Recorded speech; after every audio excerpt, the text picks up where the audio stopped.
ಅದೇ ಸರ್ ಈಗ ಸಿಗರು ಚೆನ್ನಾಗಿ ಕಿಲ್ತಾ ಇದೆ.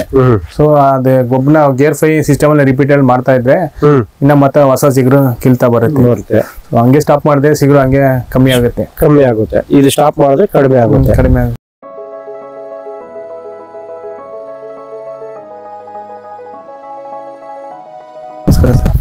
ನಮ್ಮ ಹೆಸರು ನಾಗೇಶ್ ಅಂತ. ನಾವು ಬೆಂಗಳೂರಿಂದ ಬಂದಿದೀವಿ. MMB ಕಂಪನಿ ನೋಡಿ, ಈ ಕಂಪನಿಯಿಂದ soil doctor microbes bio gear system 5 gear ಇದೆ ನಮ್ಮ ಪ್ರಾಡಕ್ಟ್. ಬಂದಿದೀವಿ ಅಲ್ಲಿಂದ. ಈಗ ನಿಮ್ಗೆ ವಿಡಿಯೋ ಮಾಡ್ತಾ ಇದೀವಿ.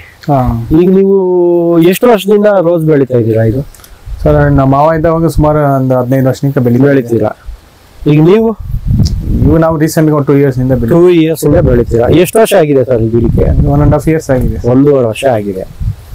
1.5 ವರ್ಷ ಆದ್ಮೇಲೆ ನೀವು ಎಷ್ಟು ದಿನದಿಂದ ನಮ್ಮ ಕ್ಯಾನ್ ಯೂಸ್ ಮಾಡ್ತಾ ಇದ್ದೀರಾ? ಸೊ 1 month ಕಂಪ್ಲೀಟ್ ಮಾಡಿದೆ ಗೇರ್ 5 ಗಂಟ. 1 ರಿಂದ 5 ಮಾಡಿದ್ದೀರಾ. ಯಾವ ತರ ಮಂತ್ ಅಲ್ಲಿ ಮಾಡಿದೆ?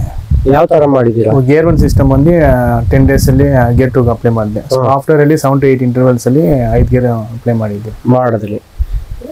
5 ಗೇರ್ ಅಪ್ಲೈ ಮಾಡಿದ್ಮೇಲೆ ನಿಮ್ಗೆ ಏನ್ ಅನ್ನಿಸ್ತು ಸರ್? ಬಟ್ ಸಿಗರು ಚೆನ್ನಾಗಿ ಇತ್ತು, ಬಟ್ ರೋಗಗಳು ಕಡಿಮೆ ಆಯ್ತು. ಚಿಗುರು ಚೆನ್ನಾಗಿ ಬಂತು. ಓಕೆನಾ? ಈಗ ನೀವ್ ಇಷ್ಟು ವರ್ಷದಿಂದ ಬೆಳಿತಾ ಇದೀರಲ್ವಾ, ಈ ಬೇರ್ ಇದೆ ನೋಡಿ, ಇದು ಬೇರು, ಇದು ದೊಡ್ಡ ಬೇರು ಅಲ್ವಾ? ಸ್ವಲ್ಪ ಇಲ್ಲ, ಇದು ದೊಡ್ಡ ಬೇರು. ಈ ಸಣ್ಣ ಬೇರು ಇದೆಯಲ್ಲ, ಹೌದೌದು, ಇದೆಲ್ಲ ವೈಟ್ ಬೇರ್ ಬಂದಿದೆ ಅಲ್ವಾ? ಹೌದೌದು ಸರ್, ವೈಟ್ ಬೇರ್ ಬಂದಿದೆ. ಇದು ಬಿಳಿ ಬೇರು ಬಂದಿದೆ. ಇದು ಕರೆಕ್ಟ್ ಅಲ್ವಾ? Correct sir. ನೋಡಿ, ಇದು ಫುಡ್ ತಗೊಳ್ಳೋದು, ಇದು ಊಟ ಎಲ್ಲ ಸಪ್ಲೈ ಆಗೋದು ಗಿಡಕ್ಕೆ, ಈ ಬೇರಿಂದ ಸಪ್ಲೈ ಆಗೋದು. ಇದು ಸಪ್ಲೈ ಮಾಡೋದಷ್ಟೇ. ಇದು ನಮ್ಮ ನರ ಇದ್ದಂಗೆ, ಇದು ಬೇರು, ಚಿಕ್ಕ ಬೇರಿಂದ ಇದು ಹೋಗಿ ಗಿಡಕ್ಕೆ ಹೋಗುತ್ತೆ. ನೋಡಿ, ಈ ಬೇರಿಗೆ ಇದಕ್ಕೆ ರೋಗ ಬಂದ್ರೇನು ಫುಡ್ ಹೋಗುತ್ತಾ? ಹೋಗಲ್ಲ. ಈ ಬೇರಿಗೆ ರೋಗ ಬಂದ್ರೆ ಇಲ್ಲಿ ಫುಡ್ ಸಪ್ಲೈ ಆಗುತ್ತಾ? ಇಲ್ಲ ಅಲ್ವಾ? ಆಗಲ್ಲ. ನಮ್ಮ ಪ್ರಾಡಕ್ಟ್ ಏನ್ ಕೆಲಸ ಮಾಡುತ್ತೆ ಅಂದ್ರೆ, ಈ ಬೇರಲ್ಲಿ ಇರ್ತಕ್ಕಂಥ ರೋಗನ ಕ್ಲಿಯರ್ ಮಾಡುತ್ತೆ. ಕ್ಲಿಯರ್ ಮಾಡಿ 1ನೇ ಗೇರ್ 2ನೇ ಗೇರ್ ಏನ್ ಮಾಡುತ್ತೆ? ಕ್ಲಿಯರ್ ಮಾಡುತ್ತೆ ಇಲ್ಲಿ ಬೇರ್ನ ರೋಗನ. 3ನೇ ಗೇರಿಂದ ರೂಟ್ ಬರೋದಕ್ಕೆ ಸ್ಟಾರ್ಟ್ ಆಗುತ್ತೆ. ಇಲ್ಲೆಲ್ಲ ನೋಡಿ ಬಂದಿದೆ ರೂಟ್. ಪ್ರತಿಯೊಂದ್ರಲ್ಲಿ ನೀವು ಯಾವ್ದ್ರೆಲ್ಲ ನೋಡಿ ಬೇರ್ ಇರುತ್ತೆ, ಬಿಳಿ ಬೇರು. ಈ ಬೇರಿಂದ ಫುಡ್ ನೀವು ಹಾಕಿರ್ತೀರ ಗೊಬ್ಬರನ, ಅದನ್ನ ಕರಗಿಸ್ಬಿಟ್ಟು ಗಿಡಕ್ಕೆ ಕೊಡ್ತಾ ಇರುತ್ತೆ. ನೀವು NPK ಏನ್ ಹಾಕಿರ್ತೀರಾ, DAP, ಪೊಟಾಶ್, ಪ್ರತಿಯೊಂದು ಮೆಕ್ಯಾನಿಸಮ್ ತರ ಇದು ಹೋಗ್ತಾ ಇರುತ್ತೆ. ಇದು ಸಿಸ್ಟಮ್ ಇಂದ ಚಿಗಡಿ ತರ ಬಂದಿದೆ. ಮತ್ತೆ ನೀವ್ ಹೇಳಿದ್ರಿ ಬಡ್ ಸೈಜು, ಕಲರು ಇವೆಲ್ಲ ಅಂದ್ರೆ, ನೀವು ಏನು ಅದನ್ನ ಹಾಕಿರ್ತೀರೋ ಅದು ಮಾತ್ರ ಬರುತ್ತೆ ಮೇಲೆ. ಇದರಿಂದ ಇದೇನು ಓನ್ಲಿ ಸಪ್ಲೈ ಅಷ್ಟೇ. ಇದು ಸಪ್ಲೈ ಮತ್ತೆ ರೋಗ. ಈಗ ನಿಮ್ ಮೇಲೆ ಏನೇನು ರೋಗ ಬರುತ್ತೆ ನಿಮ್ಮ ರೋಸ್ಗೆ? ಕಪ್ಪು ಚುಕ್ಕೆ, ಎಲೆ ಚುಕ್ಕೆ, ಡೌನಿ ಬರುತ್ತೆ, ಮೊಗ್ಗು ರೋಗ ಬರುತ್ತೆ. ಈಗ ಟೈಮಲ್ಲಿ ಮೊಗ್ಗು ರೋಗ ಜಾಸ್ತಿ. ಈಗ ಮೊಗ್ಗು ರೋಗ ಜಾಸ್ತಿ ಬರುತ್ತೆ. ಇನ್ನೊಂದು, ಇಲ್ಲಿ ಪಾಚಿ ಏನು ಕಟ್ಟಿದೆ ಗೊತ್ತಾಯ್ತಾ ನಿಮ್ಗೆ? ಅದೇ ಸರ್, ನೀರು ಕೆಳಗೆ ಭೂಮಿಗೆ ಇಳಿತಾ ಇಲ್ಲ ನೀರು. ಕರೆಕ್ಟ್ ಅಲ್ವಾ? ಬೇರು ಕೂಡ ಗಾಳಿ ಬೇಕು. ಕರೆಕ್ಟಾ? Correct sir. ಈ ಗಿಡಕ್ಕೆ ಯಾವ ತರ ಗಾಳಿ ಬೇಕು, ಬೇರ್ಗೂ ಗಾಳಿ ಬೇಕಾಗುತ್ತೆ. ಈ ಗಾಳಿ ಬರ್ಬೇಕಾದ್ರೆ ಮೈಕ್ರೋಬ್ಸ್ ಹೋಗಿ ಅದನ್ನ ಇರ್ತಕ್ಕಂಥ ಫುಡ್ನೆಲ್ಲ ಕನ್ವರ್ಟ್ ಮಾಡ್ತಾ ಇದ್ರೆ ಭೂಮಿ ಲೂಸ್ ಆಗುತ್ತೆ. pH EC ಒಂದೇ ಲೆವೆಲ್ ಆಗಿ ತರುತ್ತೆ ನಿಮ್ಗೆ. ಇದು ನಮ್ಮ ಪ್ರಾಡಕ್ಟ್ ಮಾಡ್ತಕ್ಕಂಥ ವರ್ಕ್. ಈಗ ಈ ಸ್ಟೇಜ್ ಅಲ್ಲಿ ಸುಮಾರು ಜನದ ಎಲೆನೇ ಉದುರೋಗ್ಬಿಟ್ಟಿದೆ. ಕರೆಕ್ಟ್ ಅಲ್ವಾ? ಹೌದು ಸರ್. ನಿಮ್ದು ಉದ್ರಲಿಲ್ಲ. ಯಾಕೆ ಹೇಳಿ? ಫುಡ್ ಸಪ್ಲೈ ಆಗ್ತಾನೆ ಇದೆ.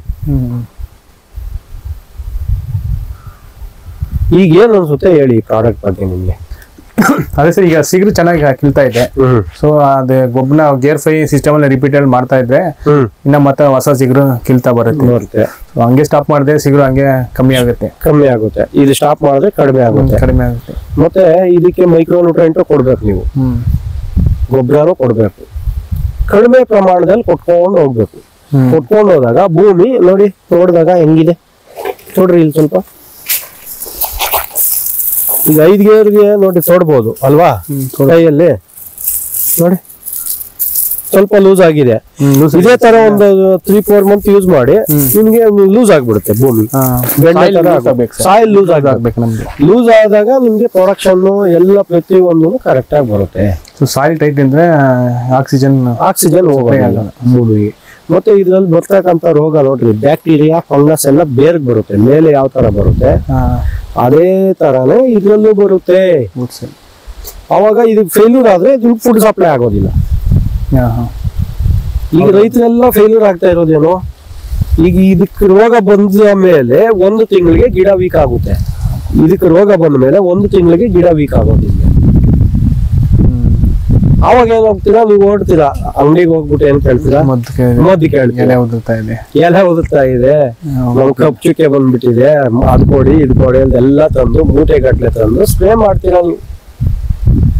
ಇದು ಸಮಗ್ರ ಕೃಷಿ, ಸಮಗ್ರ ಪೋಷಕಾಂಶಗಳ ನಿರ್ವಹಣೆ ಅಂದ್ರೆ ಪ್ರತಿಯೊಂದು ಈ ಬೇರ್ ಮುಖಾಂತರ ಹೋಗ್ಬೇಕು. ಹೋದಾಗ ಗಿಡ ಹೆಲ್ತಿ ಆಗಿರುತ್ತೆ, ಏನ್ ರೋಗನು ಬರೋದಿಲ್ಲ. ಇದು ನಮ್ಮ ಪ್ರಾಡಕ್ಟ್ ನ ಸಿಸ್ಟಮ್, ಇದು 5 ಗೇರ್ ಸಿಸ್ಟಮ್. ಆಯ್ತಾಯ್ತು ಸರ್. ಅದಕ್ಕೆ ವರ್ಷ ಪೂರ ಯೂಸ್ ಮಾಡಿ. ಆಯ್ತಾಯ್ತು ಸರ್, ನಿಮ್ಗೆ ಅನುಕೂಲ ಆಗುತ್ತೆ. ಬಟ್ ಈಗ ನೀವು 1ರಿಂದ 5 ಕೊಟ್ಟಿದ್ದೀರಾ. ಹೌದು ಸರ್. ಆಮೇಲೆ ನೆಕ್ಸ್ಟ್ ಏನ್ ಮಾಡಿದೀರಾ, 1ರಿಂದ ಎಷ್ಟು ಕೊಟ್ಟಿದ್ದೀರಾ? ನೆಕ್ಸ್ಟ್ ತಿರ್ಗಾ ಗೇರ್ 1ಗೆ ಬಂದಿದ್ದೀವಿ. 1 ಕೊಟ್ಟಿದ್ದೀರಾ, 2 ಕೊಟ್ಟಿದ್ದೀರಿ, 2 ಆಗಿದೆ.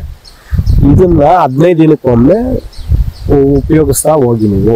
ಇಲ್ಲ 8 to 10 days ನಾವು ಬಿಟ್ಬಿಡ್ತೀವಿ ಸರ್. ಇಲ್ಲ 15 ದಿನಕ್ಕೆ ಕೊಡಿ, ಪರವಾಗಿಲ್ಲ. ಈಗ ಒಂದು ಸ್ಟೇಜ್ ಕೊಟ್ಟಿದ್ದೀರಲ್ವಾ, ಈಗ ಇದು ವರ್ಕ್ ಆಗ್ತಾ ಇದೆಯಾ, ಇನ್ನು 15 ದಿನಕ್ಕೆ ಒಂದೊಂದು ಟೈಮ್ ಕೊಟ್ಕೊಂಡು ಹೋಗಿ ನೀವು. ಹೌದಾ, ಸರಿ ಆಯ್ತು ಸರ್.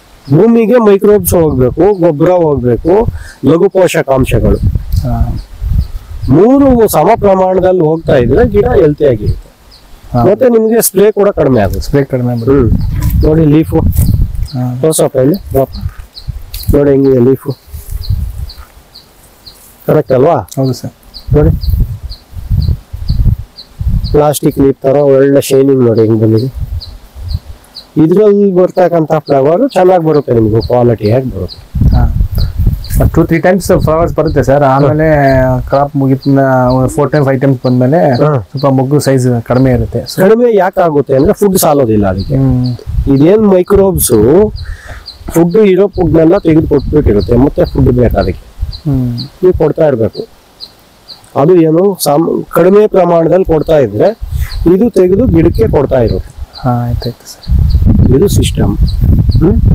ಮತ್ತೆ ಬೇರೆ ರೈತರಿಗೆ ಏನ್ ಹೇಳ್ತೀರಾ ಸರ್? ಈಗ ಇದು ಯೂಸ್ ಮಾಡಿದೀರಾ ಈ ಪ್ರಾಡಕ್ಟ್? ಯೂಸ್ ಮಾಡ್ಬೋದು ಸರ್, ರೆಫರ್ ಮಾಡ್ಬೋದು. ಇಲ್ಲಿ ಈ ಕಡೆ ಬೇರೆಯವ್ರಿಗೆಲ್ಲ ತಿಳಿಸಿ ಸ್ವಲ್ಪ. ಯಾಕಂದ್ರೆ ರೈತರು ತುಂಬಾ ನಷ್ಟದಲ್ಲಿದ್ದಾರೆ ಈಗ. ಈಗ ಒಂದು ಟೈಮು ಎಲೆ ಉದ್ರಿ ಗಿಡ ಎಲ್ಲ ಹಾಳಾದ್ಮೇಲೆ 4 months ಬೇಕು ಸರ್ ಮಿನಿಮಮ್. ಅದನ್ನ ರೆಡಿ ಮಾಡೋದಕ್ಕೆ 4 ತಿಂಗಳು ಬೇಕಾಗುತ್ತೆ.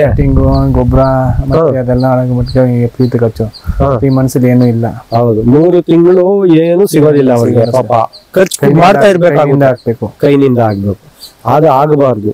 ಸತತವಾಗಿ ವರ್ಷದಿಂದ ವರ್ಷದವರೆಗೂ ರೈತರಿಗೆ ಫ್ಲವರ್ ಬರ್ತಾ ಇರ್ಬೇಕು. ಈ ರೇಟ್ ಇಲ್ದಿರೋ ಹೋಗ್ಲಿ ದುಡ್ಡಂತೂ ಬಂದೇ ಬರುತ್ತೆ, ಖರ್ಚಿಗೆ ಬರ್ತಾ ಇರ್ಬೇಕು. ಬರುತ್ತೆ ಸರ್, ಏನು ತೊಂದರೆ ಇಲ್ಲ. ಆದ್ರಿಂದ ರೈತರಿಗೆ ಪ್ರತಿಯೊಬ್ಬರಿಗೂ ತಿಳಿಸಿ ನೀವು ಈ ವಿಚಾರನ. ಬೇರ್ಗೆ ರೋಗ ಬರುತ್ತಪ್ಪ, ಬೇರ್ನ ಕಾಪಾಡ್ಕೊಬೇಕು ನಾವು, ಬೇರಿಂದಾನೇ ಎಲ್ಲಾನು ಬೆಳೆ ಅಂತ ನೀವು ಹೇಳ್ಬೇಕು, ಹೇಳ್ಬೇಕು. ಹೇಳ್ತೀನಿ ಸರ್. ಓಕೆ ಸರ್, ತುಂಬಾ thanks sir. Thank you sir.